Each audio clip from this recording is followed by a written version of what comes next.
매일 아침 하나님과 함께 누리는 하늘의 양식, 오늘 만나. 화 있을진저 외식하는 서기관들과 바리새인들이여, 너희는 천국 문을 사람들 앞에서 닫고 너희도 들어가지 않고 들어가려 하는 자도 들어가지 못하게 하는도다.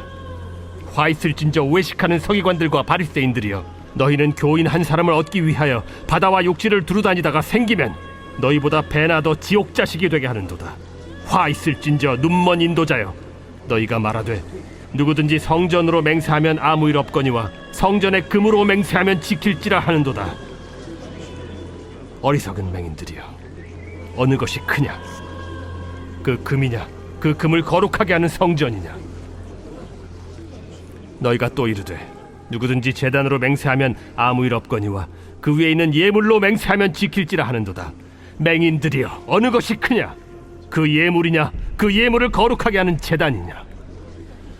그러므로 제단으로 맹세하는 자는 제단과 그 위에 있는 모든 것으로 맹세하며, 또 성전으로 맹세하는 자는 성전과 그 안에 계신 이로 맹세하며, 또 하늘로 맹세하는 자는 하나님의 보좌와 그 위에 앉으신 이로 맹세함이니라.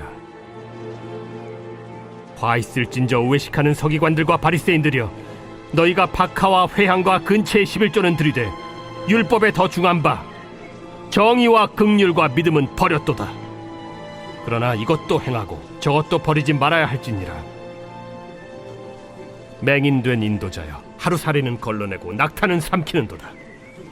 화 있을진저 외식하는 서기관들과 바리새인들이여, 잔과 대접의 겉은 깨끗이 하되 그 안에는 탐욕과 방탕으로 가득하게 하는도다. 눈먼 바리새인이여, 너는 먼저 안을 깨끗이 하라. 그리하면 겉도 깨끗하리라. 화 있을진저 외식하는 서기관들과 바리새인들이여, 회칠한 무덤 같으니 겉으로는 아름답게 보이나 그 안에는 죽은 사람의 뼈와 모든 더러운 것이 가득하도다. 이와 같이 너희도 겉으로는 사람에게 옳게 보이되 안으로는 외식과 불법이 가득하도다. 마태복음 5장에는 팔복에 관한 말씀이 기록되어 있습니다. 예수님은 심령이 가난한 자, 애통하는 자, 온유한 자, 의에 줄이고 목마른 자, 긍휼히 여기는 자, 마음이 청결한 자, 화평하게 하는 자, 의를 위하여 박해를 받는 자가 복이 있다고 말씀하시며 천국의 위로와 소망을 전하셨습니다. 다시 말해 팔복은 천국 백성으로 부르심을 받은 사람들에 대한 축복의 말씀이었던 것이죠. 그런데 그와는 대조적으로 오늘 본문에 예수님은 7번에 걸쳐 화를 선언하십니다. 이 화는 1차적으로 당시 유대인의 지도자였던 이 서기관과 바리새인들을 향하고 있었습니다. 13절 말씀을 보면 화 있을진저 외식하는 서기관들과 바리새인들이여 라고 말씀하고 있죠.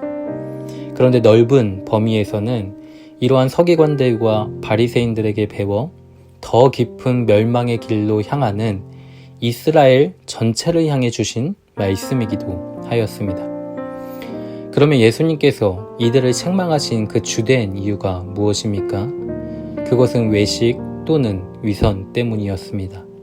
13절 말씀을 보면 예수님은 서기관들과 바리새인들을 가리켜 무엇이라고 말씀합니까? 외식하는 서기관들과 바리새인들이여 라고 말씀하고 있죠. 15절 말씀에도 또 23절과 25절, 27절 말씀에도 서기관들과 바리새인들을 가리켜 외식하는 자라고 말씀하고 있습니다. 그러면 외식과 위선이 무엇입니까? 그것은 겉과 속이 다르다라는 것을 의미하는 것이죠. 25절 말씀을 보면 겉은 깨끗이 하되 그 안에는 탐욕과 방탕이 가득하다라고 말씀합니다. 27절에는 그들을 회칠한 무덤으로 비유하시며 겉은 아름답게 보이나 그 안에는 죽은 사람의 뼈와 모든 더러운 것이 가득하다라고 말씀하고 있죠.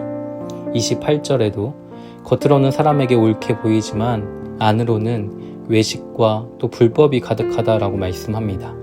이러한 지도자들을 통해 백성들은 믿음을 버렸고 위선적인 삶에서 벗어날 수 없었던 것이죠. 그러면 하나님의 화를 자초하였던 이 그들의 구체적인 모습은 어떠했습니까?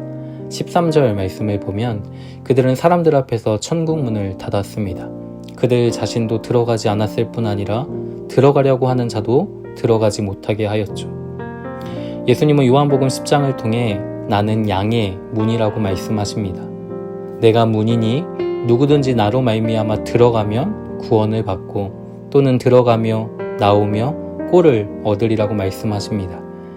그러나 외식하는 서기관들과 바리새인들은 양의 문이신 예수 그리스도를 부인했던 것이죠. 메시아를 기다렸지만 정작 메시아가 오셨음에도 불구하고 그를 보지 못했던 겁니다. 하나님을 믿도록 가르쳤지만 그릇된 가르침으로 인해 백성들은 몇 배나 더 지옥 자식이 되어버렸습니다. 이뿐 아니라 그들은 눈에 보이는 성전과 또 그 안에 있는 것들을 귀하게 여기고 또 지키고 사랑하면서도 그 성전을 짓게 하셨던 하나님에 대한 두려움과 사랑을 버렸습니다. 17절에 어리석은 맹인들이여 어느 것이 크냐? 성전의 금이냐? 아니면 그 금을 거룩하게 하시는 성전이신 하나님이냐? 예수님은 그들에게 묻고 있는 것이죠. 맹세는 자신의 약속과 주장이 진실하다는 것을 상대방에게 인식시키기 위한 방법으로 하나님의 이름과 그분의 인격 앞에서 행해졌습니다. 따라서 이 맹세를 지키지 않았을 때에는 하나님의 이름을 더럽히는 것이 되어버렸죠. 그러나 이 맹세는 의무 규정이 아니었습니다. 그런데 예수님 당시에는 자신의 신앙과 경건을 대중 앞에서 과시하기 위해 지키지도 않을 맹세를 남발하는 자들이 있었던 것이죠. 자신의 신앙과 경건을 과시하기 위해 하나님의 이름으로 맹세를 하고는 있지만 정작 성전이신 하나님의 이름은 멸시한 채 17절에 말씀하고 있듯이 그들은 성전에 비치된 금에 마음을 두고 있었던 겁니다. 19절에도 말씀하고 있듯이 하나님께 드리는 제사보다는 제단 위에 드린 예물에 마음이 있었던 것이죠. 하나님을 사랑하는 것처럼 보이나 하나님에 대한 두려움과 사랑은 버린 채 눈에 보이는 금과 예물을 사랑하고 있었던 겁니다. 또한 외식하는 서기관들과 바리새인들은 이 율법의 형식과 절차는 귀하게 여겼지만 하나님을 향한 진실함과 또 그를 향한 사랑과 믿음을 버렸습니다. 23절 말씀을 보면 그들은 박하와 회양과 근체의 11조를 드리고 있죠. 농작물 중 매우 사소한 수확물의 11조도 철저하게 지켰던 겁니다. 그러나 율법의 더 중요한 바 하나님을 향한 진실함과 사랑과 믿음은 그들 안에서 찾아볼 수 없었던 것이죠. 한마디로 그들은 겉은 깨끗하게 하나 겉을 조절하는 그 마음에는 탐욕과 방탕, 위선과 불신 등 온갖 더러운 것으로 가득 차 있었던 겁니다. 사랑하는 성도 여러분, 화를 선언하시는 예수님의 말씀은 이 서기관들과 바리새인들에게만 국한된 말씀은 아닐 것입니다. 외식하는 그들의 모습 속에서 외식하고 있는 우리의 모습이 드러나기 때문이죠. 양의 문이신 예수 그리스도를 통과하지 않으면 구원은 없는 것입니다. 오직 우리를 거룩하게 하시는 분은 하나님 한 분이라는 사실이죠. 하나님을 사랑한다고 말하면서도 하나님을 향한 진실함과 그 사랑과 믿음을 저버린 채 탐욕과 방탕에 우리의 마음을 빼앗기고 있지는 않습니까? 세상이나 세상에 있는 것들을 사랑하면 아버지의 사랑이 그 안에 머물 수 없는 겁니다. 이 세상도 또 그 정욕도 언젠가는 다 지나가 버리는 것입니다. 그러나 오직 하나님의 뜻을 행하는 자는 영원히 거하느니라 라고 말씀하고 있죠. 하나님은 그리스도로 인하여 우리를 화에서 복으로 인도하셨습니다. 그리스도 안에서 누리는 영원한 복을 세상의 것으로 대체하지 않았으면 좋겠습니다. 그리스도께로 돌아서서 영원한 복을 누리며 살아갈 수 있는 우리가 되기를 소망합니다.